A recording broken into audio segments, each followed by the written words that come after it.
Plataforma 99 no ar com o Tainan Melo, ele que é jornalista alagoano, diretamente lá de Alagoas, torcedor do CSA, do Azulão. E cara, foi um papo muito da hora, muito legal, que eu troquei com ele falando sobre o CSA, falamos sobre o futebol, falamos sobre Alagoas, falamos sobre várias e várias coisas, e foi muito bom trocar ideia com esse nordestino de mão cheia. Esse cara que é gente boa demais. E antes de ir pro papo, aquele recado sempre, né? Clube TDQ. Jonathan, o que é o Clube TDQ? É o clube de assinantes do Teólogo de Quinto, onde você pode colaborar com a gente financeiramente por um valor mínimo, um valor de 5, 10 ou 15 reais. Você escolhe qual é o melhor plano para você, o que você quer receber da gente, e você recebe recompensas em forma de agradecimento. É uma forma de dizer muito obrigado por você ter doado seu suado dinheiro pra gente, né?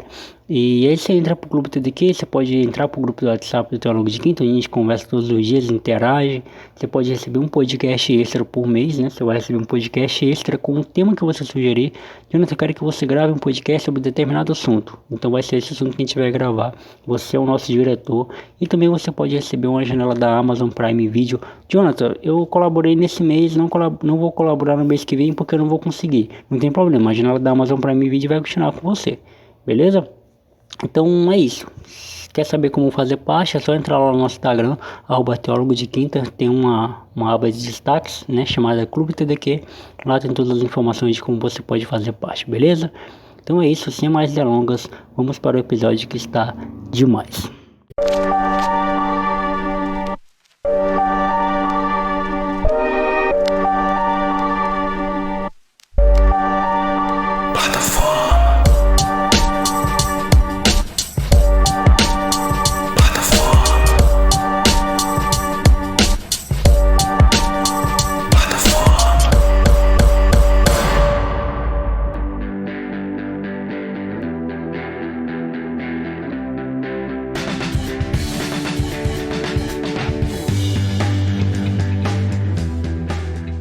Fala galera, me chamo Jonathan Fernandes, está na plataforma de número 99. Estou aqui com um alagoano, gravando pela primeira vez com um alagoano.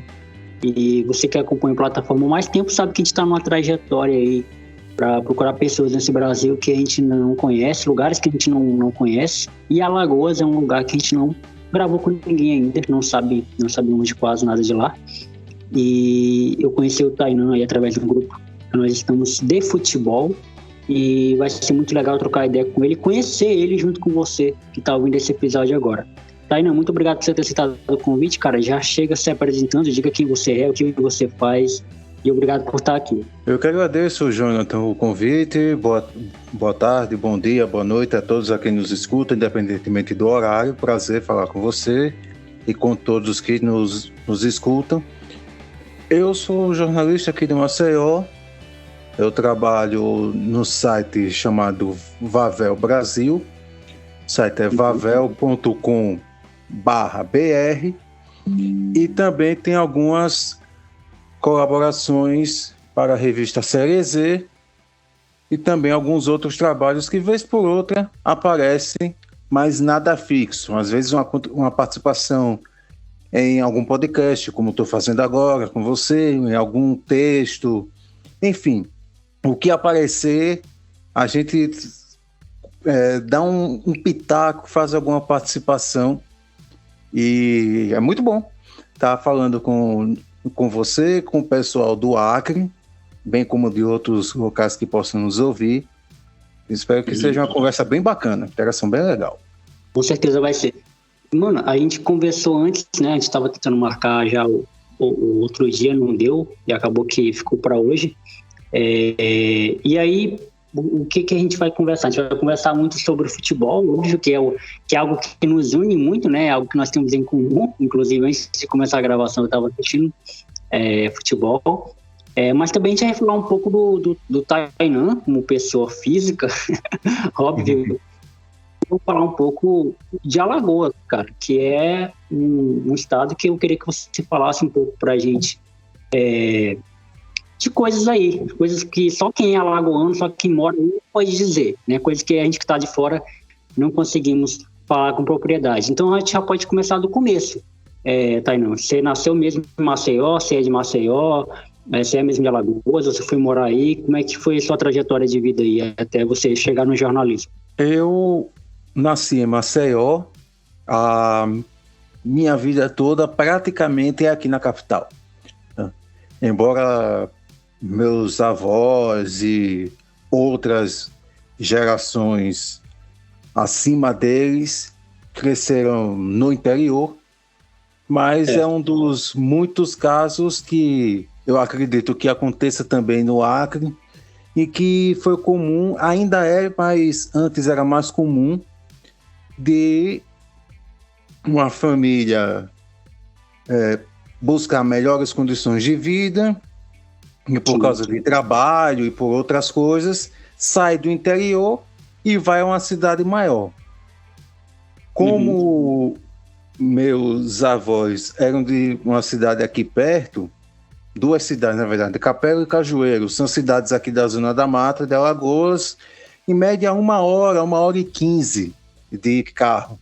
Você chega lá, bem pertinho daqui de Maceió, e eles vieram para cá e construíram a família aqui. Claro, eles não vieram direto de Capela para cá. Eles foram para outra cidade chamada Rio Largo, que é vizinha a Maceió, e depois mudaram em definitivo para aqui para a capital. E aqui construiu, já eram casados, já tinham filhos, mas os filhos cresceram aqui. Então, os netos, por consequência, também cresceram aqui. Eu nasci, vivi o tempo todo aqui em Maceió. Claro, fui muitas vezes ao interior, tanto para assistir jogos como para ver alguns parentes, mas Maceió é a minha base. E sobre o estado, o que a gente pode falar? A gente pode falar, da maneira geral, das belezas naturais, tem a praia, tem o litoral muito extenso, mas também tem algumas reservas de Mata Atlântica, tem algumas paisagens interessantes na zona da mata, a história muito das cidades, em rede ferroviária, em a época do açúcar, em Arapiraca, por exemplo, tem a questão do fumo, que estourou nos anos 80, o sertão em si, tem o Rio São Francisco, então tem pontos turísticos no sertão, próximo ao Rio São Francisco, e outras coisas visualmente falando que trazem uma certa unicidade ao estado de Alagoas. Bem como também características que todo estado tem peculiares. O povo, o modo de se expressar, algumas expressões, culinária e outros aspectos da cultura que são algo particulares de cada estado. Da hora, a gente vai chegar lá nessa parte. E o interesse por jornalismo, pela comunicação, ele vem desde cedo? Você sempre foi um cara que se interessou pela área? Ou foi durante a vida? Foi um misto das duas coisas. Na verdade, eu, quando criança, quando criança, mas claro, até adolescente, optei por o direito ao jornalismo.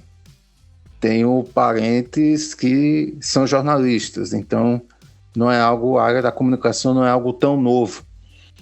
E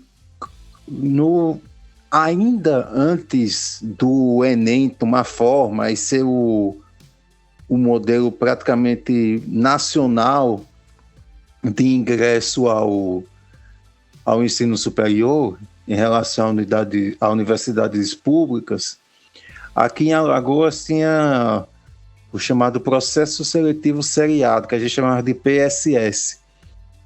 O que acontecia?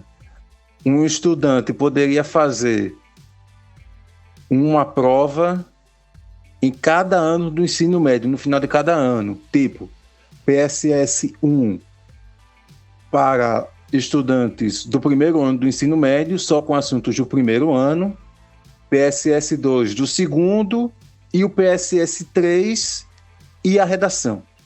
Bem como também tinha um geral, que aí eram 4 dias, 3 dias de prova e um dia a prova de redação. Era uma coisa bem simples, mas era bem interessante. Porque, tipo, domingo era o PSS-1, segunda, PSS-2, terça, o 3, e na quarta era exclusivamente dedicada à redação. Eu fiz por ano, tá? Mas, claro, muita gente que, por exemplo, tentava voltar aos estudos, fazia o que a gente chamava de PSS geral, que eram nos 3 dias e a redação na quarta-feira. Quando eu fiz o primeiro PSS, não vou lembrar agora a média de pontuação, mas pela pontuação eu já decidi que iria ao jornalismo. A gente fazia, mas escolhia o curso só no terceiro, no PSS3, ou se fizesse o geral. Porque na época, claro, a gente escolhia o curso ao fazer a prova, e não depois que saísse a nota, como é hoje no caso do Enem, do SISU. E após a primeira prova, PSS1, eu decidi pelo jornalismo. E, claro, no decorrer dos anos, obtive a pontuação e passei, fui aprovado no vestibular. Então, em 2010, saí em 2013, com formação no ano seguinte. Da hora. Pela UFAL, na Universidade Federal de Alagoas.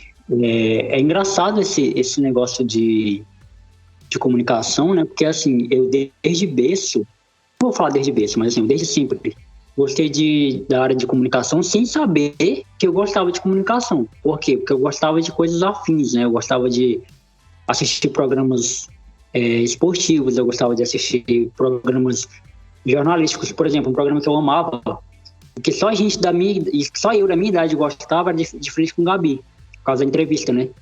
Passava muito tarde, mas eu amava aquele programa, eu amava. E a minha mãe também falava que quando eu era menor, que eu não lembro, eu gostava muito de assistir reportagens. Tava passando uma reportagem assim na TV, eu parava e se eu mudasse de canal eu chorava, entendeu? Então, tipo assim, desde isso, o lance da comunicação, ele tá muito intrínseco assim dentro de mim, né? Em relação a tantas coisas. Por questão pessoal, eu não entrei para a faculdade de jornalismo, mas não tá tarde, ainda posso entrar. Mas eu criei um podcast justamente para isso, para me comunicar, para me expressar. Com você também rolou essa coisa de você já tinha tendências na comunicação? Sim, porque aqui na minha família sempre o hábito de se manter informado foi ensinado desde cedo. Então, televisão era algo que era ligado o tempo todo. Ainda mais quando não tinha as ferramentas que temos hoje, como redes sociais, celular, e a internet ainda engatinhava, computador era quase um acessório de luxo. Então, basicamente, os meios que a gente tem era televisão e meios impressos, como jornais e revistas. E sempre fui incentivado a ficar por dentro. Então, lia jornais, revista um pouco menos, mas lia jornais praticamente todo dia. Assistia também a jornais. E como desde criança eu fui a estádio de futebol, então, de certa forma, eu fiquei mais próximo do jornalismo esportivo, à medida que eu passei a conversar com os colegas na escola, conversava sobre futebol, e depois que entrei na faculdade, aí que a coisa ficou mais destacada, que aí eram conversas muito mais longas, não apenas sobre futebol, eram vários esportes. Com meu tio também, que também é da área de comunicação, desde novo eu conversava com ele sobre vários assuntos, sobre história, política, coisas do jornalismo aqui em Alagoas. Então, de certa maneira, foi algo que me acompanhou através do tempo. Sempre esteve comigo. Da hora. Então, de certa forma, foi algo natural que juntou com certos fatores que que ajudavam a ficar mais forte a comunicação, a área da comunicação, e resultou em trabalhar com isso. Da hora. Tainan, tipo assim, no meu podcast eu não costumo muito... não é um programa de entrevista, né? Então eu não costumo investigar a vida do cara, do rapaz, para ver o que ele faz, o que ele fez. Eu gosto que flua assim como uma conversa, mas aí eu fui lá teu Instagram e vi que tu é torcedor do CSA. Eu falei, caramba, tenho muita coisa para falar com esse cara. Porque assim, o CSA, ele recentemente nos deu aí uma história muito bonita. Eu acho que não só para quem é do Nordeste, não só para quem é de Alagoas, mas para a gente do Norte aqui, por exemplo, que tá longe de ver um time do nosso estado na primeira divisão do futebol, né? Tá muito distante. Eu sou torcedor do Atlético, né? Sou atleticano. Então, assim, eu fui pro estádio ver o Atlético contra o Cuiabá no jogo do acesso. O Cuiabá que hoje está na Série A. E saí de lá muito triste. A gente não classificado, né? A gente não teve para a Série B. Mas, por outro lado, muito feliz porque a equipe foi guerreira, a equipe jogou, acreditou até o fim, jogou bem. Infelizmente, o primeiro jogo tinha tomado 2 gols. E aí, aqueles 2 gols no jogo de ida fez com que a gente não conseguisse o resultado que a gente precisava no jogo da volta. Então, assim, ver uma equipe como o CSA, né, chegar numa Série A foi muito impactante assim, para a gente, né? Para quem é Amazonas, né, que agora tem um Manaus muito forte, mas que ainda não chegou na Série B, ainda não chegou na Série A, né? Então, assim, a gente entende mais ou menos, né, muito mais ou menos, qual é o sentimento do torcedor. Eu queria que você falasse para você, né, como um torcedor do CSA, como alguém que está em Alagoas, como alguém que cobre, né, e que faz coberturas do futebol local. Como é que foi esse sentimento para você e para as pessoas aí que torcem para o CSA, ver a equipe, né, jogar uma primeira divisão, ver as equipes indo para Alagoas jogar, né, ver o São Paulo, o Flamengo indo jogar em Alagoas. O Flamengo acho que não foi, né, jogar em Alagoas. Não, o CSA vendeu o mando e jogou em Brasília. É verdade. Mas conta aí pra gente, Taino.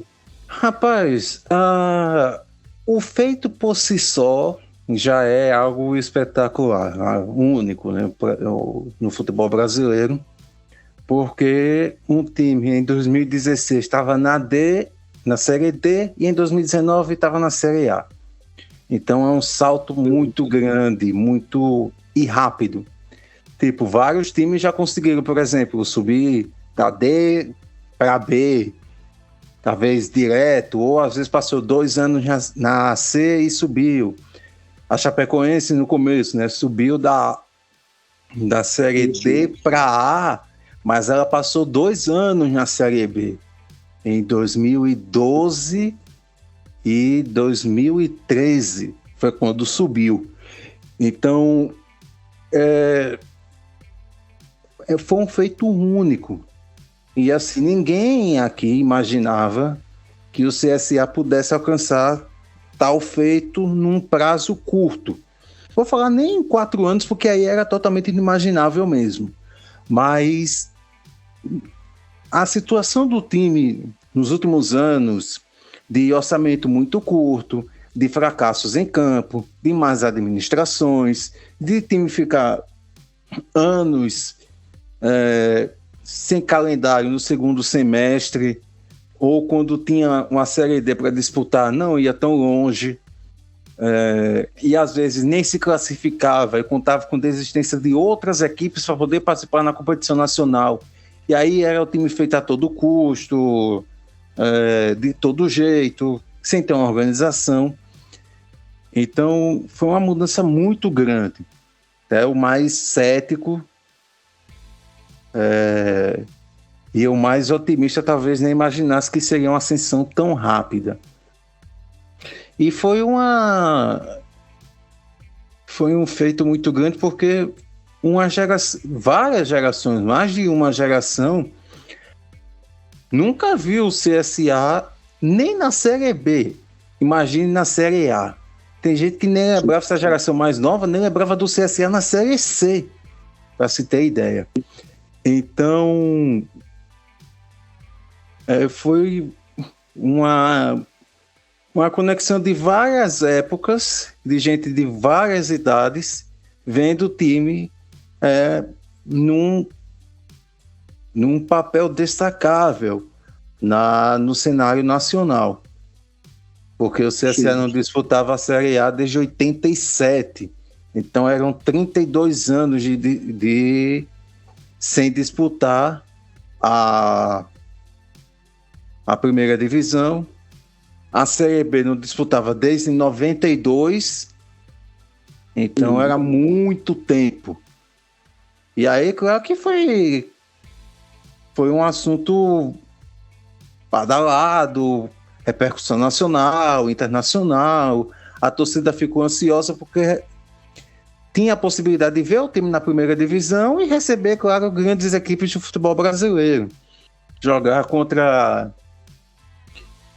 Palmeiras, Corinthians, Flamengo, Vasco, São Paulo, Grêmio, Inter e outras equipes, até com equipes do Nordeste, mas na primeira divisão nacional, cada semana era um episódio único, independente do jogo ser aqui em Maceió ou fora de casa. Então a torcida ficou bem animada, aderiu à causa, apoiou o time, como sempre aconteceu, mas não, por mais que se chateasse às vezes com os erros no planejamento em 2019, na Série A, algumas coisas que poderiam ser modificadas, mas mesmo assim a equipe recebeu um apoio maciço da torcida até o fim. Então isso de certa forma se tornou um diferencial. E a gente vê hoje alguns feitos, principalmente esse ano, de equipes da Copa do Brasil de divisões inferiores, até mesmo sem divisão nacional, surpreenderem, ganharem de times com maior orçamento, com mais estrutura, qualidade técnica. E quando isso acontece com equipes do Norte e do Nordeste, a gente se sente mais representado. Então a gente vê, por exemplo, o Tum-Tum no Maranhão, com a possibilidade de enfrentar o Cruzeiro agora. Tem o Manaus que vai jogar contra o São Paulo. Enfim, tem várias outras equipes que figuram no cenário nacional pela Copa do Brasil ou por divisões do Campeonato Brasileiro, que, de certa forma, quando acontece no Acre, no Pará, ou no Piauí, ou aqui em Sergipe, por exemplo, é como se fosse um só. Não é todo mundo, infelizmente, que tem esse pensamento, mas eu vejo dessa maneira, que muita gente é meio que... Não, ele é do Norte, é um time do Nordeste, então é um dos nossos, então vamos torcer por eles. Então isso é uma coisa bem interessante que eu gosto e que eu também faço parte, porque eu acredito que já que o campeonato é brasileiro, então quanto mais espalhado pelo Brasil for, melhor. E eu lembro desse jogo do Atlético acreano contra o Cuiabá, torci para o Atlético, até por ser essa questão de ser a novidade, da história do Atlético, e também por ser uma equipe do Acre. Lembro do Rio Branco, que jogou contra o Asa em 2019, na Série C, na Série C, para subir a Série B, os dois jogaços que foram tanto em Arapiraca como aí no Acre. Enfim, são histórias que a gente vê aqui no Norte, aqui no Nordeste, aí no Norte, de equipes que têm apoio popular, de um povo que quer ser representado por essas equipes, por algo mais próximo do povo, e não apenas por algo que vem na televisão, ou vez por outra aparece por aqui nas nossas regiões, e tem algumas forças para chamar de seu e acompanhar fielmente. Sim. Então, é uma torcida que a gente tem, eu tenho, e acredito que muitos no Norte também tenham, em relação a times do Nordeste e vice-versa. Essa identificação, ela rola muito, inclusive, cara, ela rola até aqui, no Acre mesmo, né? Porque o Acre, o campeonato acreano, ele é Rio Branco, o Atlético Goianiense e Galvez, são as 3 equipes com mais estruturas financeiras aqui no Acre, né, atualmente. Uhum. E ano passado, o Humaitá, que é uma equipe do interior, né, equipe de Porto Alegre, conseguiu a vaga para a Série D, vai disputar agora a Série D. Disputou a Copa do Brasil, empatou com o Vila Nova, Vila Nova foi o Rio Branco que pegou. Esqueci o nome da equipe que o Humaitá pegou agora. Vê se tu consegue me lembrar. Que o Humaitá pegou na Copa do Brasil. Pô, não tô lembrado, mas o Humaitá empatou em 0x0 e o regulamento, né, na 2x2, e o regulamento permitiu que a outra equipe passasse. Foi Brasiliense. Então, isso, Brasiliense, exato. Então, e o Humaitá conseguiu empatar com um jogador a menos ainda, foi um jogaço. E, então, assim, ano passado a gente, porque nós que torcemos contra o Rio Branco, torcemos pro Humaitá, né? Vencer o campeonato acreano, ia ser um título inédito para a equipe. Então, se estruturando bem, então, a sua maneira, trazendo jogadores de fora, pegando um pouco da base, e vai ser uma equipe que a gente vai gostar muito de acompanhar agora na Série D desse ano. E é muito legal acompanhar isso, cara. Inclusive, o Paysandu e o Remo, que são as equipes do Norte mais bem, assim, ranqueadas, né? São as equipes que mais frequentam a Série B, são equipes que a gente gosta de acompanhar daqui também, né? Apesar de ficar um pouco distante da gente, né? Do Acre pro Pará, do outro lado do Norte, enfim. Mas que a gente gosta de acompanhar, porque isso que você falou, esse senso de representatividade, a gente se sente, de certa forma, representado por essas equipes, porque representa a região Norte, né? Faz com que nós tenhamos mais visibilidade, faz com que os jogos sejam transmitidos. Caramba, em 2018, quando na época ainda era esporte interativo, né? Transmitiu os jogos do Atlético Acreano, e, meu Deus, cada vez que o narrador falava Acre, né? Falava Atlético Acreano, falava, tipo assim, Florestão, pô, a gente se sentia, sabe? Caramba, o jogo do nosso time sendo na TV, na TV fechada, mas para todo o Brasil, sabe? Tá todo mundo acompanhando quando o Atlético ia jogar no Nordeste, né? Quando foi jogar em Recife, ganhou do Náutico. E eu falei, caramba, olha que foda, olha que status da hora. Quando eles comentaram isso, pô, o Bruno Formiga comentando o jogo do Atlético Acreano, sabe? Isso aí é muito gigante. E isso faz com que a gente se sinta representado, mas também faz com que a gente se fortaleça como torcedores, como curiosos. E esse é um trabalho muito legal que a revista Série Z faz, a Última Divisão, que é um canal muito legal também, faz, dando visibilidade para essas conquistas, né, de equipes pequenas, equipes menores, orçamentos menores, tem um destaque e faz com que cheguem mais e mais pessoas, e as pessoas começam a ficar atentas também de que o futebol é 11 contra 11, sabe? Então, num jogo, numa bola, o time vai lá e ganha do outro, e é isso, o futebol é isso, né? Exatamente.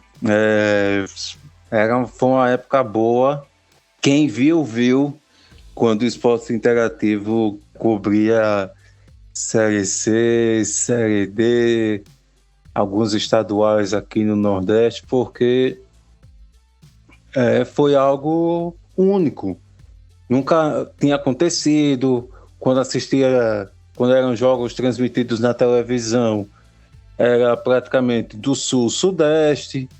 Então, ter algo perto da gente, sendo transmitido, sendo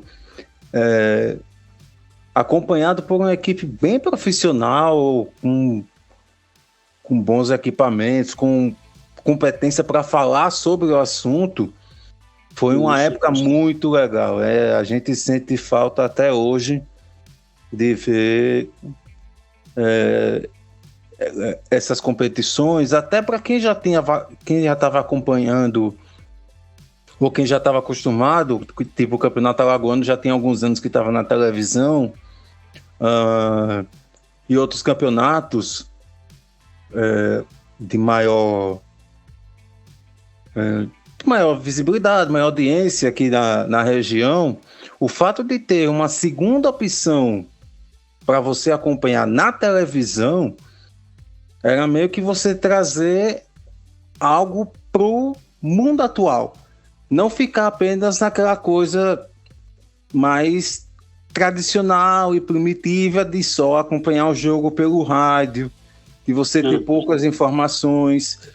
O fato de ter vindo a televisão nesse sentido, a começar, claro, pelo Esporte Interativo, quando estava aqui, foi maravilhoso. Trouxe algo para o nosso mundo, para o que a gente atualmente está ambientado a ser a nossa rotina.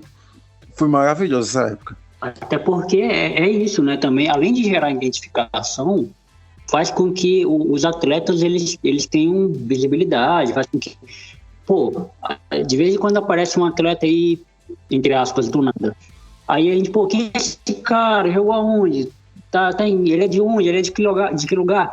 Tendo essa visibilidade, tendo essa, sei lá, esse background, né, de transmissão, de pessoas falando, faz com que o atleta já chegue com mais confiança num clube maior, faz com que ele busque outros lugares. Porque, por exemplo, dois caras que eu acompanho muito, porque eu sou muito fã, e também porque são querendo ou não, ídolos, para mim, do Atlético Acreano, né, que é o Eduardo e o Neto Pessoa. O Neto Pessoa tá jogando na Malásia agora, foi pra Malásia, né? Fez uma boa campanha lá no Remo, foi campeão da Copa B, inclusive. E aí decidiu ir pra Malásia. E o Eduardo que meteu o gol só naquela Série C. Tá jogando não lembro agora. Mas ele tá se recuperando de lesão. Então são dois caras que eu sempre acompanho, sempre que eu posso. E assim, eu fico passando transmissão dos jogos do cara, entendeu? Onde quer que eles estejam. Porque são jogadores que eu vi de perto, né? Eu vi aqui no Acre, quando jogavam aqui. Inclusive o Neto, ele trabalhou na empresa que eu trabalho hoje. Ele trabalhou como telemarketing na empresa que eu trabalho hoje, por um período. Olha só. E essa identificação é muito boa por causa disso também. Porque o nome do cara, ele vai repercutindo. E é muito bom ver esses caras crescerem, cara. É muito bom ver o Neto tá bem financeiramente, o Eduardo tá com a sua família. E outros nomes também, o próprio Careca, né, que tava na Malásia, não sei onde é que ele tá agora, que também foi revelado pelo Atlético, foi pro Cruzeiro, o Cruzeiro tá até hoje devendo o Atlético, o Cruzeiro paga a gente, por favor.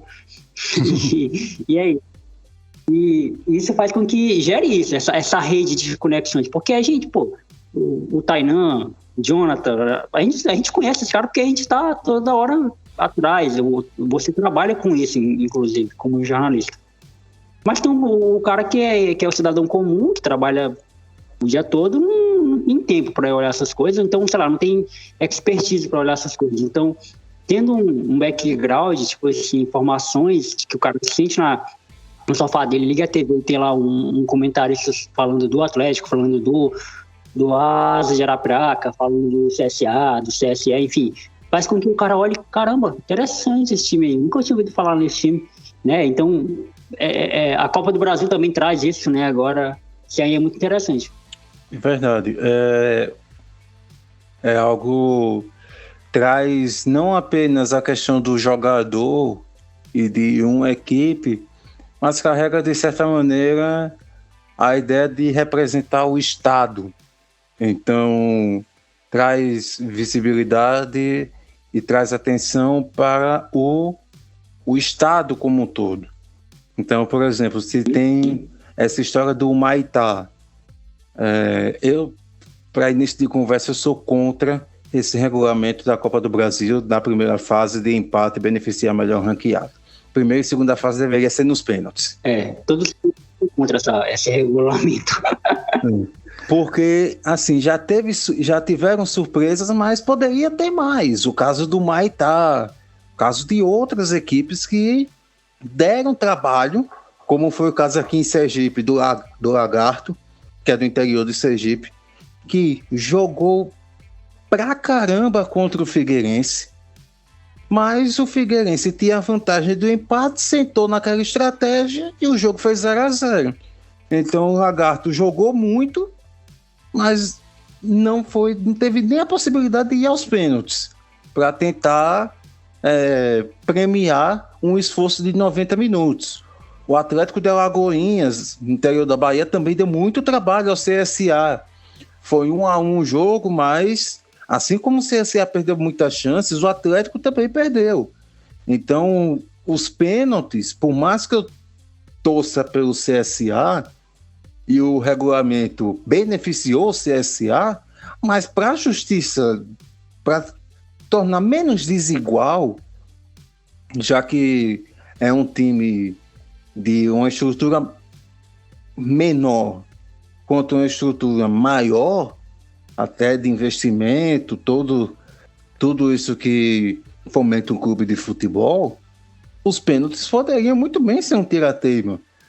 Então, daria mais chances para que o Maitá pudesse buscar uma vaga e ganhar mais dinheiro, que já seria importante para a sequência do clube, não apenas esse ano, mas na próxima temporada, a depender de como pensa a diretoria. O Maitá, o Lagarto, um Atlético de Alagoinhas. Então, quando esses times disputam essas competições como Copa do Brasil e Campeonato Brasileiro, e no caso do Norte e Centro-Oeste, Espírito Santo tem a Copa Verde, e aqui no Nordeste tem a Copa do Nordeste, de certa forma traz visibilidade para o futebol do estado e para o estado. Porque, tipo, o Maitá vai jogar contra o Brasiliense. Tá, para quem não conhece, o Maitá é de onde? Do Acre. O que o Maitá fez? Ganhou o campeonato acreano. Que legal. Quantos títulos ele tem? O primeiro. Interessante. Então, vamos pegar a história do Maitá. Tal. Vamos ver a história do futebol acreano. O futebol acreano é dominado pelo Rio Branco, recordista de títulos disparado, tem o Atlético, tem o Galvez, e o Maitá aparece entre os campeões. Então, de certa forma, isso traz tem uma consequência muito grande. E aí traz a questão do torcedor, de como é a rotina na região, principalmente quando é cidade interior, do envolvimento da cidade com o time, com os jogadores. Então, cria um cenário muito bom de acompanhar, que vê realmente que para esses clubes não é apenas disputar um jogo, é toda uma história por trás que quer ser continuada. Então é muito bom ver times do Acre, do Amapá, de Rondônia, do Tocantins, de Roraima, enfim, do Norte e Nordeste. Eu coloco também o Centro-Oeste, que embora o Cuiabá, por exemplo, esteja na primeira divisão, mas o futebol do Mato Grosso é pouco conhecido, pouco explorado, Mato Grosso do Sul também. Então, de certa maneira, traz o futebol, a realidade do futebol brasileiro ao grande público, a quem realmente precisa ver como é realmente gerido o futebol no Brasil. Porque Série A, Série B é apenas uma ponta da realidade, que a realidade é bem diferente do que a gente vê de times com orçamentos milionários, salários altos e assim por diante. Com certeza, é muito diferente. O futebol brasileiro, né, para ser mais específico, que é onde a gente está, ele é muito diferente do que a gente vê na Globo, na Band, na Record, nas grandes mídias, né, na TNT Esportes. É muito diferente o futebol. Eu não gosto desse termo, né, mas só para exemplificar para quem está nos ouvindo, o futebol raiz, né, que é o que o pessoal costuma dizer, ele não é tão glamorizado como Série A, Série B, Libertadores, como é tudo mais. A estrutura é outra, né? E tá, não, eu queria agora, só pra gente caminhar logo pro final, eu te falei que eu te convidei também, pelo fato de você ser de Alagoas, né, para ser um representante de Alagoas aqui no nosso podcast. Essa comida já caiu tantas vezes, para ser mais um representante de Alagoas aqui na nossa plataforma, né, que você falasse um pouco de Alagoas para quem nunca ouviu falar em Alagoas, para quem não sabe como é que é Alagoas, para quem e aí, mais precisamente como você é de Maceió, né, da capital, então deve ter uma visão melhor, porque as coisas estão mais concentradas aí na capital, eu imagino, né? Então, sei lá, algo que você queira, possa contar para a gente que seja muito bom em questão de comidas típicas, o que tem para fazer em Maceió, né? Para quem pretende viajar para Maceió, né? Para quem pretende viajar nas férias aí, tem muita gente querendo ir. Inclusive, tem uma amiga minha que está morando aí em Maceió, a Deusilene. Ela é acreana, né? Ela é daqui, mas ela está morando aí em Maceió. Então, conta um pouco para a gente pontos turísticos de Maceió, as coisas legais de Alagoas, para a gente encerrar. O estado de Alagoas é um dos menores estados do Brasil, tem a população pouco acima de 3 milhões de pessoas, sendo que praticamente um terço vive em Maceió. Maceió tem ligeiramente mais de 1 milhão. Como é de se esperar, por ser a capital e por ser um estado pequeno, Maceió concentra a maior PIB, maior movimentação financeira, maior concentração de pessoas, maiores postos de trabalho. E é uma cidade meio que referência, claro, para o estado como um todo, mas principalmente de Arapiraca para cá, eu costumo dizer. Porque Arapiraca é bem localizado, bem no meio do estado, geograficamente, e de certa forma atende a demanda do sertão. Então muita gente do sertão vai a Arapiraca e vem a Maceió apenas quando não conseguem resolver as coisas em Arapiraca. E, claro, Zona da Mata e as cidades que pertencem ao litoral procuram como grande referência Maceió. As belezas naturais é o que chama mais atenção, até por ser um dos pontos mais procurados durante férias, durante verão, porque realmente o litoral é extenso, muito bonito. Realmente, não por ser daqui, mas tem cenários maravilhosos. E tem, como o litoral é extenso, então tem praia de todo jeito. Tem praia com águas mais calmas, tem praia com ondas mais altas que chamam a atenção e são preferidas por quem pratica esportes como surf, windsurf, kitesurf e outros esportes que são praticados no mar. Também tem praias com muita faixa de areia, com a maré bem baixa em muitos horários, é que você pode caminhar bastante, ou como acontece nas praias mais próximas de Maceió, em Maceió e nas cidades próximas a Maceió, que tem a faixa de areia um pouco mais estreita, até pelo crescimento das cidades. Então, de certa forma, ocupou um espaço que antes era apenas areia, né? A faixa litorânea. Mas não é apenas de litoral. No interior tem reservas de Mata Atlântica, como falei no começo. No sertão tem alguns pontos interessantes, como a divisa entre Alagoas e Bahia, na cidade de Amigo Gouveia, no sertão, em que você vai a Paulo Afonso, na Bahia, você atravessa a ponte, divisa de Alagoas e Bahia, o Rio São Francisco passa por baixo da ponte. O Rio São Francisco também tem, na cidade aqui chamada Pão de Açúcar, que é a cidade mais quente de Alagoas, que no verão passa fácil de 40 graus, é muito quente, e tem os cânions do Rio São Francisco, que são o Rio São Francisco, mas com várias pedras, várias,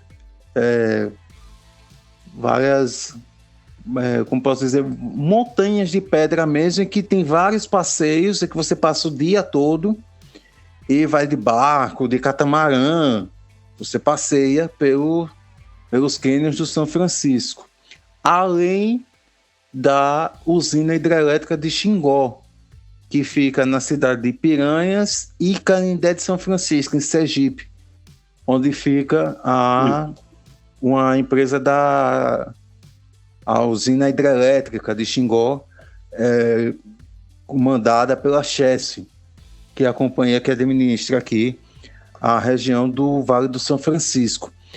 E que é a mesma coisa, você passa, tem uma parte da usina hidrelétrica de Xingó que é aberta à visitação, porque realmente você conhece onde antes era a cidade habitada, que foi esvaziada para a construção da hidrelétrica, vê as comportas, vê as turbinas da usina e vê inclusive o próprio Rio São Francisco. O Sertão de Alagoas também tem características interessantes pela história do coronelismo e do cangaço. Embora Lampião e sua trupe tenham sido mortos numa emboscada em Sergipe, mas foi bem perto daqui de Alagoas. Então, tem várias andanças de Lampião pelas cidades. As pessoas que vivem nas cidades sertanejas e não saíram de lá carregam relatos dos antepassados de parentes que ou se juntaram ao cangaço ou se juntaram às tropas de combate ao cangaço ou fugiram com medo do cangaço. Tem esse recurso interessante. E além do fato de que quando o Lampião foi morto, junto com Maria Bonita e a parte mais forte do cangaço, eles vieram aqui a Maceió, os corpos, para fazer as autópsias. O IML daqui era um dos principais, até por o fato da medicina legal não ser tão desenvolvida ainda à época. Então eles vieram para cá e foram feitas autópsias, necrópsias aqui. Em relação ao clima, o clima é muito quente, como esperado. O sertão realmente é muito mais quente. O agreste também. Mas quanto mais você se aproxima do litoral, mais o vento trazido pelo mar faz diferença. A gente às vezes não percebe pelo dia a dia aqui em Maceió, nas cidades litorâneas, o quanto é quente. Mas quanto mais você entra no interior do estado, aí você percebe a diferença do clima mais seco, de uma umidade um pouco mais baixa. E realmente faz muita diferença. E culinária, aqui tem os mariscos, os frutos do mar, camarão, peixe, ostra. Tem um marisco aqui chamado sururu, que não sei se aí no norte tem o mesmo significado, mas no sudeste e no sul, sururu significa uma grande confusão, uma grande briga. Aqui é um marisco. Aqui é um marisco bem pequeno. Certo. Para título de comparação, é um mexilhão anão. Se aqui viu o mexilhão, sabe que o mexilhão é grande.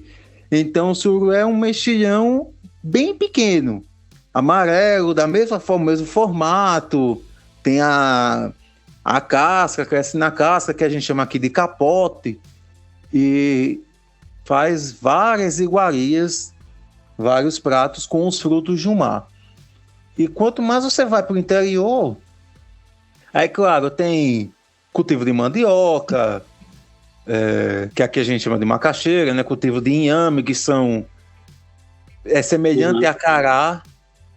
Não sei se é conhecido aí no norte, aí no Acre, mas é praticamente a mesma coisa. São raízes, crescem as folhas, fazem usos medicinais ou usos culinários, e macaxeira, inhame, batata doce são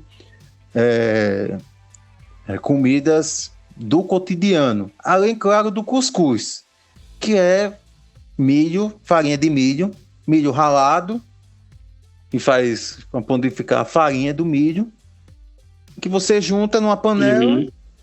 coloca com sal e deixa cozinhar, coloca com água. A gente tem a cuscuzeira, que é uma panela para isso, exclusivamente para fazer cuscuz, em que Uhum. a gente coloca a água embaixo e tem como se fosse um prato que a gente coloca o cuscuz e ele cozinha. A água evapora, claro, no fogo e cozinha a massa, que também é feito com arroz. É farinha de arroz. É feita aqui. Então tem várias coisas, além, claro, de às vezes animais que todo mundo come, como que são comuns no Brasil todo, como galinha, carne bovina, carneiro, bode, em que aqui fazem várias coisas, não apenas cozinha ou assa, faz Uhum. alguns pratos, talvez com um cozimento diferente. A gente usa muito o coco aqui para esses pratos, principalmente de frutos do mar, que a gente usa coco ralado, o que a gente chama de leite de coco, que é praticamente o coco ralado e que a gente coloca, a grosso modo, o modo caseiro de ser feito é o coco. Você pega um coco, rala a parte de dentro do coco e Uhum. coloca água. Então você mistura no liquidificador. E aí fica uma consistência parecendo leite. Aí chama leite de coco por causa disso. E aí, claro, é usado para vários pratos. Eu gosto muito. Tem gente que gosta, mas um ou outro fruto do mar não gosta. Até também alguns são alérgicos. Mas eu gosto de praticamente todos. São pratos muito legais. E outra coisa para não ficar tão longo é o artesanato. Aqui em Maceió tem um artesanato no bairro chamado Pontal da Barra, é onde mais se concentra, que as artesãs fazem com renda, até um modo diferente de fazer, que aqui a gente chama de filé, que eu vou passar batido porque realmente para explicar eu não consigo explicar direito, mas é um formato diferente que consegue fazer, que as artesãs usam para o artesanato e fazem toalhas, toalha de banho, roupa de cama, mesa e banho, e algumas roupas para praia também, chapéus e outras coisas Uhum. também. E o artesanato não apenas o tecido, mas também esculturas, principalmente com madeira. No sertão tem alguns que fazem com esculturas, outros fazem com barro. Enfim, apesar de ser um estado pequeno, tem várias coisas que destacam o estado e que não torna Uhum. apenas único. Não é apenas a grosso modo, que não é verdade, mas tipo comparar, citar, por exemplo, o Acre é da região amazônica, então só tem a floresta, que não é isso. É um conceito bem rasteiro. E Alagoas tem várias coisas para se conhecer, é um estado muito legal de se conhecer, tanto o litoral como o interior. E vale muito a pena. Além, claro, de ser berço de personagens ilustres, tanto na literatura como na música, futebol também, como Djavan, cantor, Aurélio Buarque de Holanda, do dicionário Aurélio, nasceu aqui no interior de Alagoas, Ledo Ivo, poeta, e Graciliano Ramos é daqui do Agreste, foi escritor, também foi político aqui. Enfim, várias outras pessoas. Tem outros políticos que a gente não tá por aí na mídia e tal, que a gente prefere não citar, mas que são daqui também. E além, personalidade de futebol, né? Por exemplo, tem o Souza, que jogou no São Paulo, campeão mundial com o São Paulo. Tem o Adriano, que ficou conhecido como Adriano Gabiru, que fez o gol do título mundial com o Internacional. Os dois jogaram no CSA, foram revelados aqui. Além, claro, de passagem de alguns outros jogadores que passaram, às vezes, de forma discreta, outros não foram importantes, que desfilaram aqui em Alagoas e terminaram fazendo história, trazendo a história também para o estado. Boa.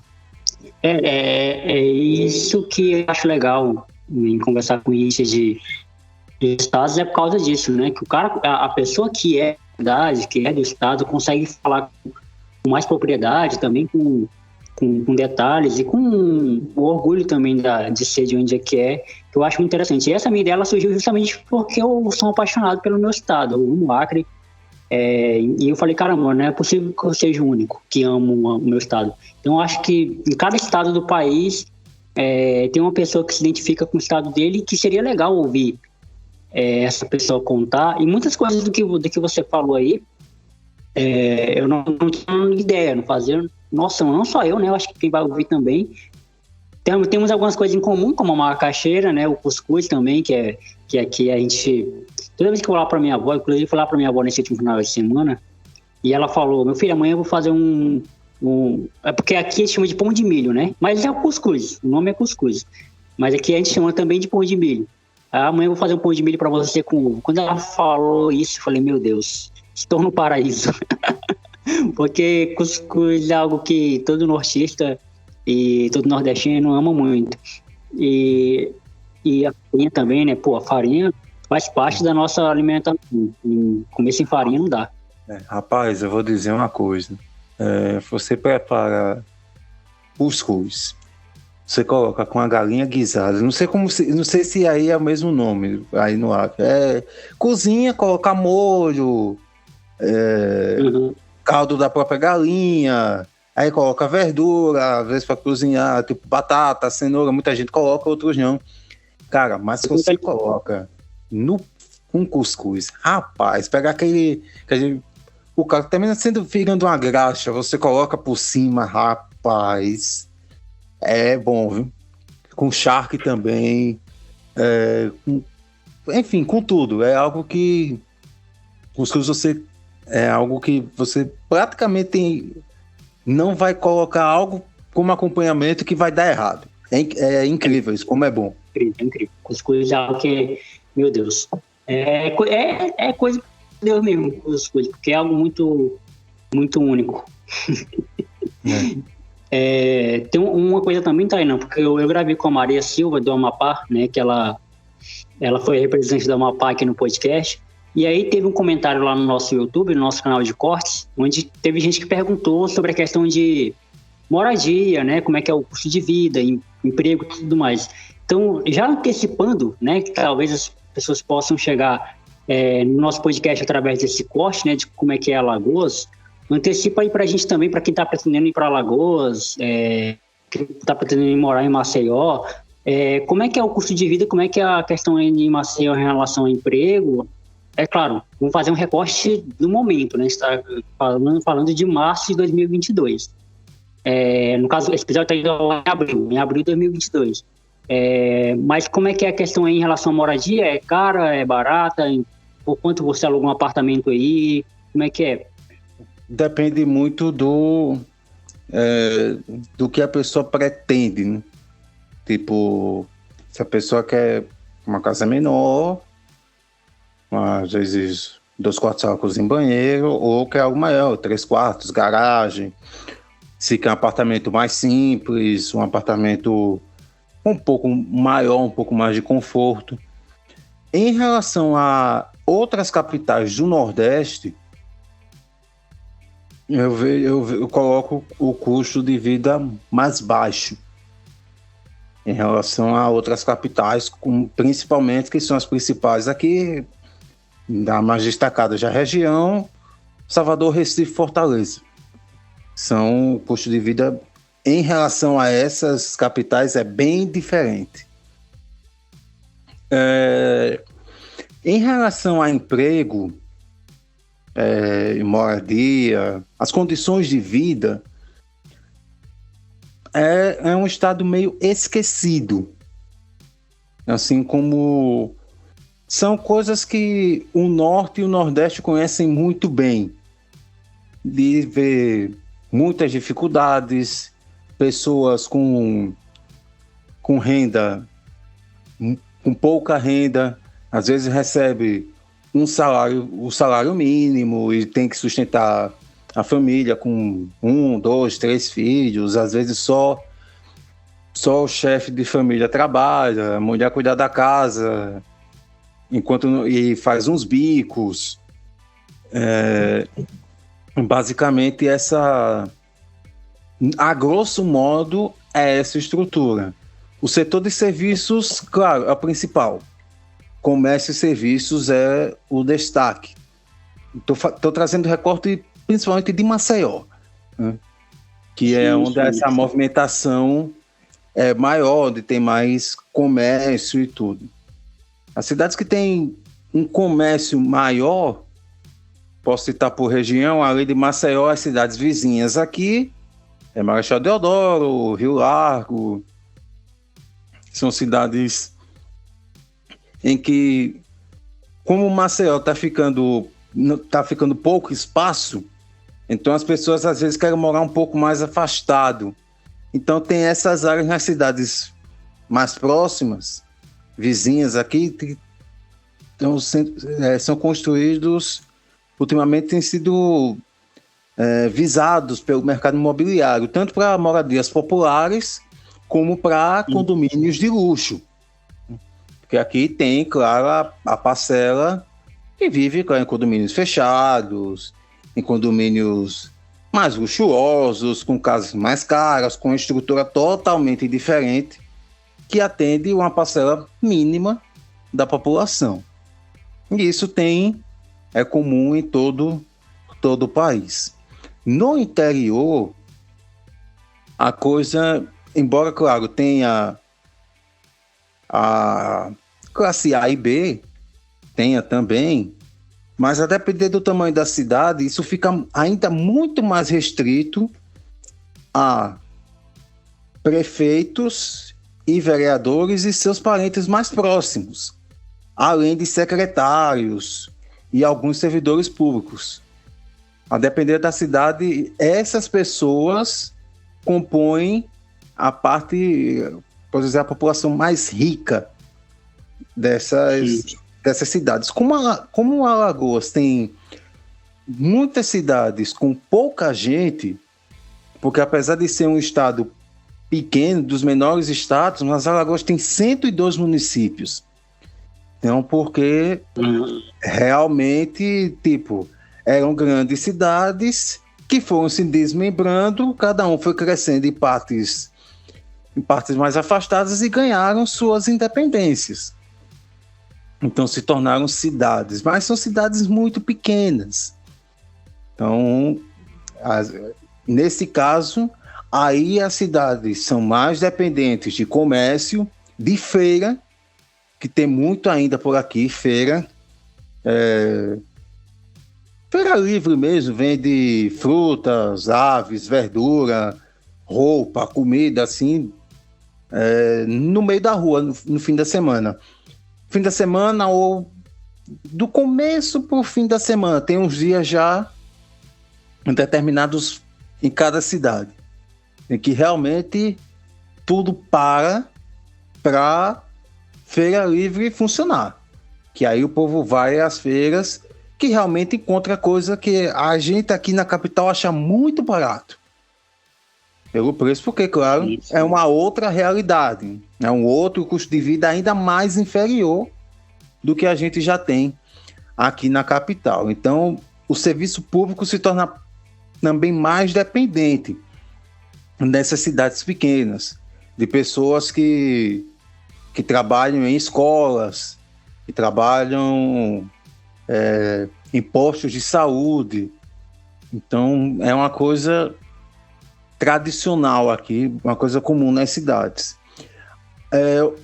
Em questão de sistema de educação, ainda deixa a desejar, porque é uma coisa que, infelizmente, segue bastante aqui, a taxa de analfabetismo, a taxa de evasão escolar, a quantidade de pessoas que tem o chamado do analfabetismo funcional, né? Só sabem basicamente ler o básico, fazer contas básicas, ou às vezes nem isso, né? Só ler o básico e assinar o nome. Então tem isso, ainda tem muito aqui, principalmente nas cidades mais afastadas, em que a pessoa desde cedo trabalha na roça, trabalha na feira. Em questão de saúde, tem melhorado nos últimos anos por descentralizar os hospitais, porque antes era tudo em Maceió, ou em Arapiraca, ou em Maceió, ou em Arapiraca, ou em Maceió. Então a demanda era muito grande. Aos poucos está começando a espalhar. Vamos ver se a curto e médio prazo essa tendência se repete. Enfim, a cidade é boa para viver, isso não dá para negar, mas tem esses contras, da questão de você ver muito desemprego, muitas pessoas com pouca instrução, ou às vezes nem mesmo instrução, moradias, às vezes as condições precárias de moradia, enfim, essas coisas fazem parte da realidade do estado como um todo. Principalmente, claro, em Maceió, onde as pessoas procuram mais oportunidade de emprego, que realmente tem em relação às cidades de onde elas vêm, mas ainda assim não é suficiente. Então as pessoas se alojam em vários cantos, enfim, da maneira desordenada. É isso. Deu para compreender bacana que eu entendi para Maceió, para Alagoas. Tainan deu uma aula ali de Alagoas para vocês. E Tainan, tem um desafio também dentro desse quadro que tipo pessoas de todo o Brasil, que é do representante do estado cantar o hino do estado. Então, se você se sentir à vontade e conseguir cantar para nós um trecho do hino de Alagoas, a gente vai adorar muito.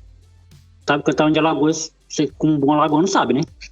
Olha, eu vou dizer uma coisa a você. Primeiro, o hino de Alagoas é muito longo.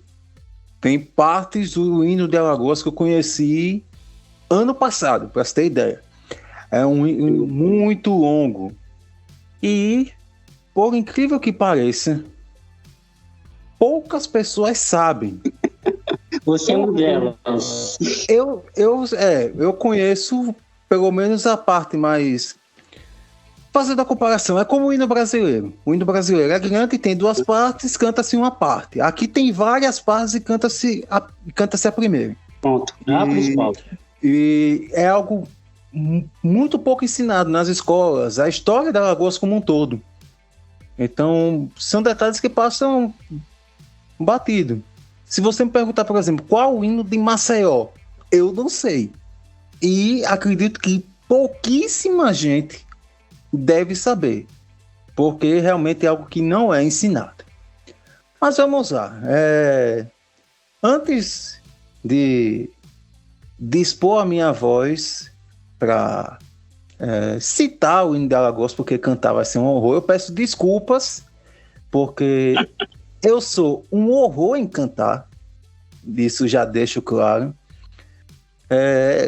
Se assustarem ou se desligarem a partir por causa disso, não façam isso. Vão até o final.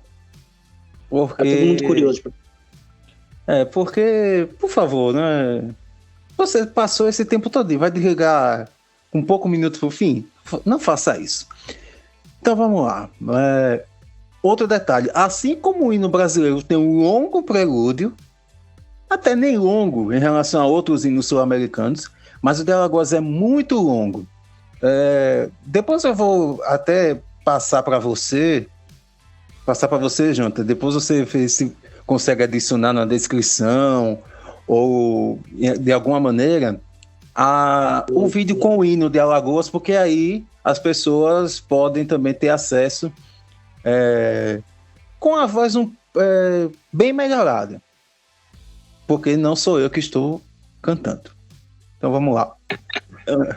Tem isso também, é bom ser sincero, saber que vai ser complicado, mas vamos lá. Outra coisa, antes que eu esqueça, eu vou citando porque realmente aparece assim no momento. Assim como o hino brasileiro, o hino de Alagoas tem muitas palavras antigas que hoje são desconhecidas, porque muita gente não sabe o significado. Então tem essa particularidade. Mas vamos lá. Eu espero não errar nenhuma, já nem a voz ruim, eu ainda errar a primeira parte do hino, vai ser absurdo, mas vamos lá.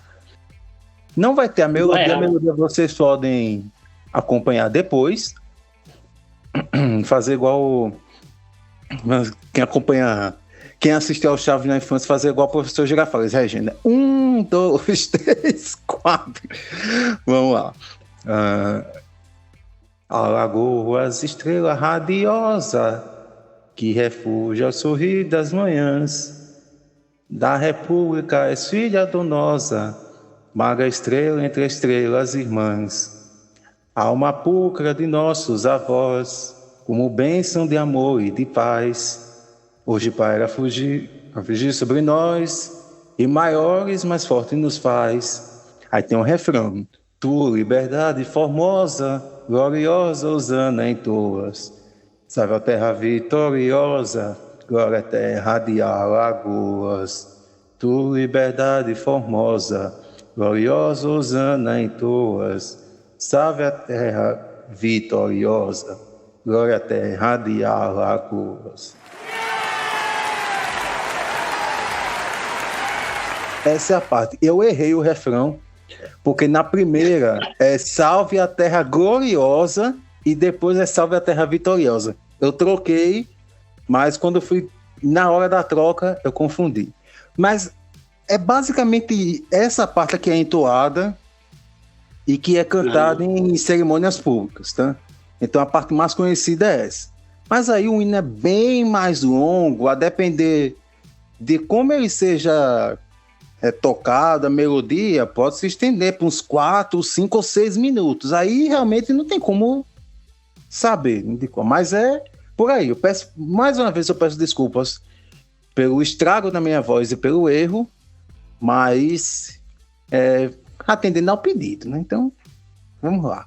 Representou muito bem. Tainá, muito obrigado por você ter aceitado aqui o convite, foi um papo muito bora. A gente conseguiu falar um pouco das três coisas, né? De quem é o Tainá, como é que é Alagoas, como é que é o torcedor do CSA, como é que é o futebol também. E foi muito da hora, curti muito esse papo com você, o pessoal que também. E agora esse é o lugar de fala do convidado, onde você tem aí um espaço para falar o que você quiser, agradecer o que você quiser, mandar abraço, mandar beijo para quem você quiser também. Mais uma vez, obrigado por ter aceitado o convite. Eu que agradeço, Jonathan, a oportunidade de estar aqui no podcast com você, também aos ouvintes, espalhar um pouco. Eu espero que tenha ajudado a explorar um pouco mais as coisas que existem aqui no estado de Alagoas. Tem muito mais coisa a ser conversada, muito mais coisa a ser explorada e descoberta. Mas aí não vai ser um podcast, né? Vai ser praticamente um audiobook. se a gente for explorar realmente mais coisas com muito mais tempo.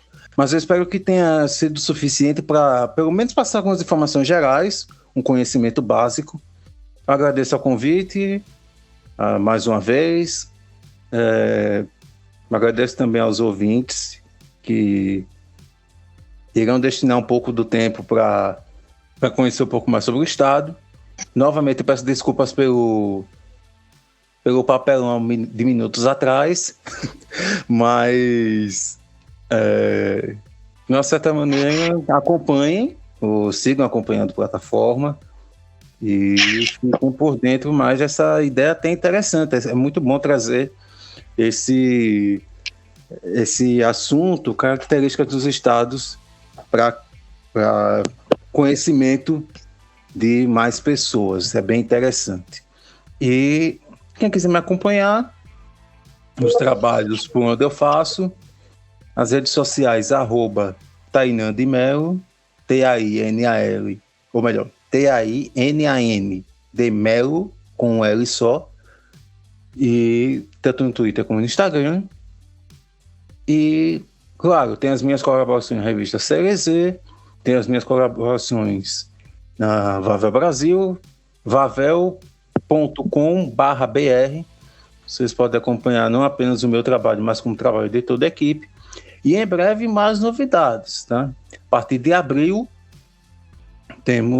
vou reativar um blog que tenho há alguns anos, chamado Desporto Alagoano, que fala praticamente do futebol em Alagoas. Claro que não apenas do futebol, surgindo porta de outros esportes, claro que a gente vai citar, mas com foco principalmente agora em CSA, CRB na Série B, e ASA e CSE na Série D. Então, quem quiser acompanhar o Desporto Alagoano, depois vocês podem procurar no Google, que está em fase de nos ajustes finais de link, de layout, para ficar tudo pronto para a gente começar para valer em abril. Então, você me encontra por aí de várias maneiras, né? Então, novamente agradeço, Jonathan, obrigado, e estamos à disposição para qualquer coisa, independentemente do assunto. Tamo junto, Tainan. Valeu demais, até a próxima. Até a próxima.